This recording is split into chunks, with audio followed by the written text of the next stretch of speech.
Greetings, fellow humans, and welcome to No Tea, but New Book with JD. I've been talking about this a bit online, and I think it was high time I did a video to explain myself. Okay, first, the short story about how I published this by accident, meaning that I was finalizing the files on CreateSpace, and then I got the physical cover, checked it over, it looks good, it looks kosher, approve it, and hey, you'll be ready to purchase within 3 to 5 days. And I'm like, ah. So, accidental publishing at its best. I promise to plan my future releases a bit better this year.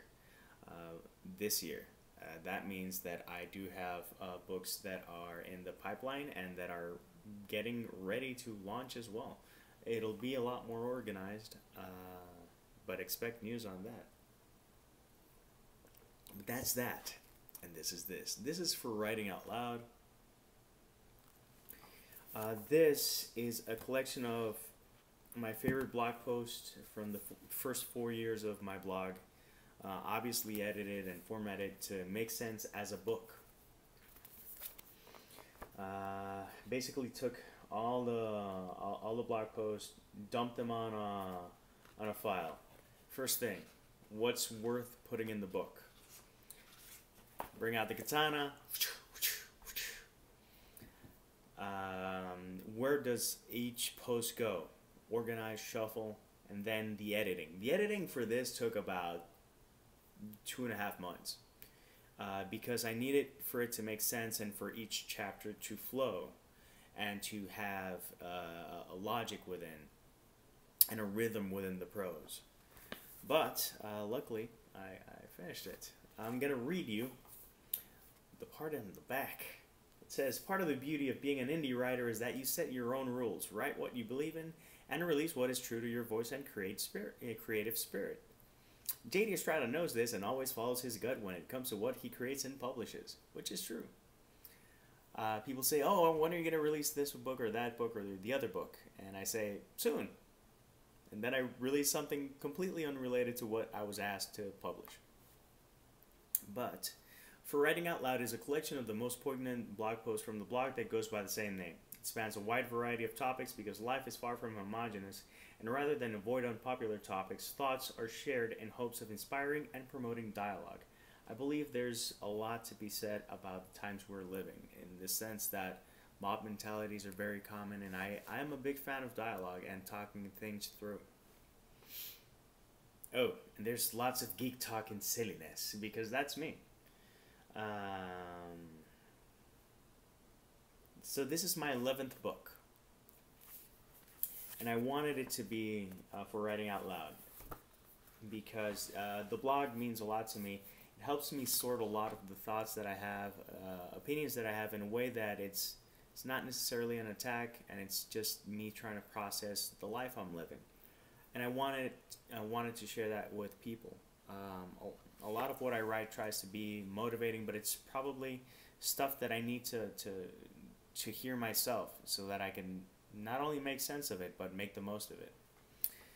In terms of the sections, it includes sections called Steps in Life, Happiness for the Win, The Power of Kindness, Thoughts on Identity, Musings on Beauty in Life, Slices of Motivation, Rants in Estrada Minor, The Joys of Being a Geek, Taking a Stance, Opinions Based on Values, Deeper Thoughts on Life, Life Thoughts, or What I Write on My Birthdays. For every birthday, I write a blog post. So every August 13th, there's going to be something. It's fact. My journey, and then the whole author, who is J.D. Estrada, and the acknowledgments. Some blog posts range several pages, others are kind of short, and I'm going to read to you a short one, which I think is very important to read and share. It's called Live Beyond the Checklist.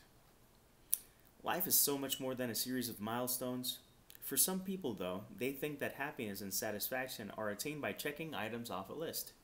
Graduate high school, graduate college, get a job, get a retirement plan, get married, get a dog, buy a house, have children, put them through high school and college, die. Although a bit hyperbolic, some people actually see some sense in this list, as if crossing off any of these items could mean you're closer to happiness. The plan definitely includes getting a steady job, even if you hate it. Build your resume, acquire experience, and demonstrate loyalty to said job, even if that's so 20th century. Which brings up quite an interesting question. Where is the loyalty to you? To your passions and doing what you love? Where is the room to explore, learn, and experience? Where is the part of the movie where you get to live? People want a to-do list to attain happiness, a step-by-step guide to being fulfilled, as if such a thing could be possible. Happiness happens. It isn't amassed or accrued. There's no interest to be gained. It just is or isn't. It happens or does not. Most interesting to note is that a lot of the people who have actually completed most items on that list aren't necessarily happy.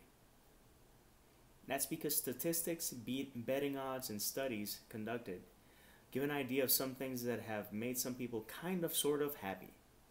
Then again, you are not some people. You are you, and you are free to define happiness as you see fit and pursue it with as much passion as you can muster. So that gives you a feel of what this book is like. It has a good weight to it. When I got it and I received it, I was like, oh, it's good, it's nice, it's floppy. Some people would appreciate the floppiness. I certainly do. And I'm really happy that I was able to publish it. And at this time. Life happens, stuff happens, good and bad news comes your way. But if you're stubborn enough and enjoy what you're doing enough, weird things can happen, like accidentally publishing a book. So with that in mind, I hope you do check out the book. I will be sending copies to Libro 787. Some people have already purchased through Amazon. I'm working on the digital version. But honestly, I think it's a good book to have.